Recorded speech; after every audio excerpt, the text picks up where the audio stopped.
The Ars Goetia is one of the foundations of our modern understanding of demonology. The first book of what's referred to as the Lesser Key of Solomon, it lists the demons that were controlled by Solomon, an ancient Israelite king told of in the Bible. While King Solomon more than deserves his own video, I'm here today to focus on the 36th lord in this book, the bird-like demon known as Stolas. While this series is meant to focus on the Megami Tensei video game franchise, Stolas and many of the other demons and gods we discuss have been used in a variety of media, which I will discuss later on as well.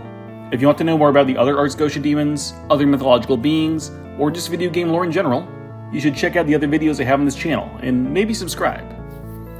Stolas is known as a great prince of hell, and commands 26 legions of demons. When summoned, Stolas appears as a night raven before turning into a man. This terminology is a little inexact. From my research, the term seems to refer to birds of the night. That is likely why, in most common depictions, Stolas is shown to be some form of owl. Apparently, he is knowledgeable in astronomy and the magical uses of herbs and precious gems.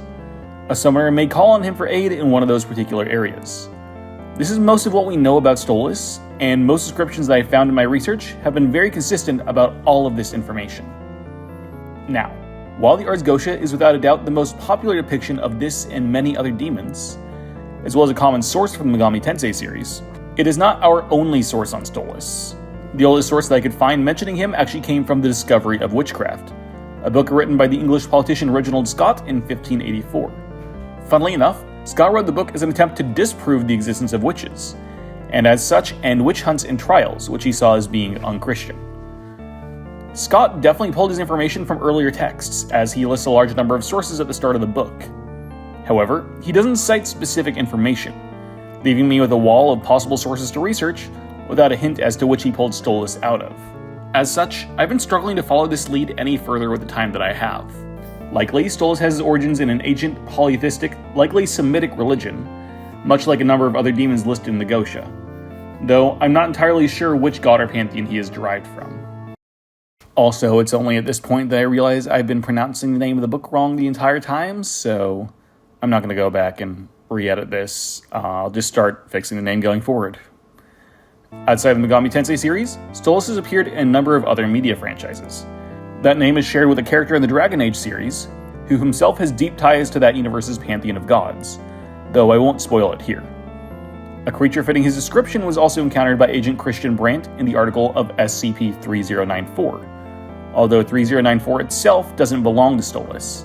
The Demon Prince states that he's instead visiting another demon, likely one of the presidents of Hell. I'm not sure which one would make sense to lord over a flooded elevator shaft. Stolas is also an enemy in the Castlevania series, which I will eventually cover on the channel, appearing in both of the Soma Cruz games.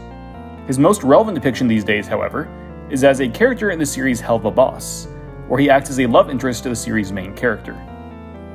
In the Megami Tensei series, Stolas has been around since the very first game, appearing as a demon in the Tower of Daedalus in the original Megami Tensei. He initially appeared as a weird reptilian fishman thing, probably just trying to look like a generalized depiction of a demon. The only things that really sound like Stolas to me are his bird-like feet, as well as the staff, which is shaped like a crescent moon, possibly referencing his knowledge of astronomy.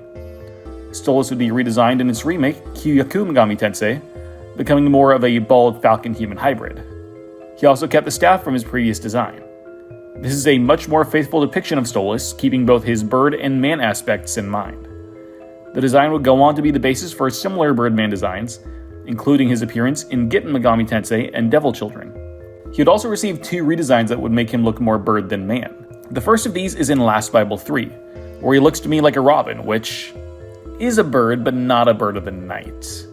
I think he's meant to be carrying a rake, which could be a reference to his knowledge of herbs. However, the design that I think is both most interesting and most iconic was his redesign for the game Devil Summoner, where Stolas is shown as a long-legged owl with a crown. This is an almost exact port of the most popular depiction of Stolas, coming from the book Dictionnaire Infernal. This particular portrait was drawn by French painter Louis Le Breton. Stolas was never given a major story role in any of the games to my knowledge, and only really served as a regular enemy. His final appearance in the series was in 2003's Devil Children Fire and Ice books. And that's everything I managed to uncover about this Prince of Hell. I find the Ars Goetia to be a very interesting source, and it's one I want to continue researching and creating videos about. and I want to know what sort of demons and gods all of you want me to cover in the future. Let me know in the comments. And with that, I'll wish you a happy holidays, and I'll see you next time.